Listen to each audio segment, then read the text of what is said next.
करूळ घाटमार्ग वाहतुकीसाठी बंद झाल्यानं गेली 6 महिने भुईबावडा घाटातून सर्व वाहतूक वळवण्यात आली आहे। त्यामुळे खारेपाटण भुईबावडा गगनबावडा मार्ग खड्डेमय बनला आहे।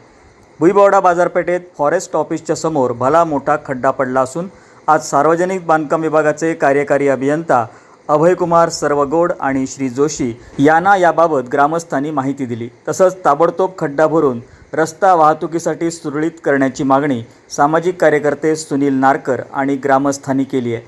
संबंधित अधिकाऱ्यांनी रस्ता सुरळीत करण्याचं मान्य केलं। तसंच सार्वजनिक बांधकाम विभागानं रस्त्यावरील खड्डे भरून रस्ता दुरुस्त न केल्यास श्रमातून आपण खड्डे भरणार असा इशारा सुद्धा सुनील नारकर यांनी दिला आहे।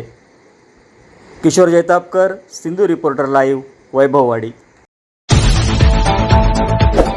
नवनवीन व्हिडिओ न्यूज पाहण्यासाठी सिंधू रिपोर्ट लाईव्ह चॅनलला सबस्क्राईब करा, बेल आयकॉन बटन दाबा आणि अपडेट रहा।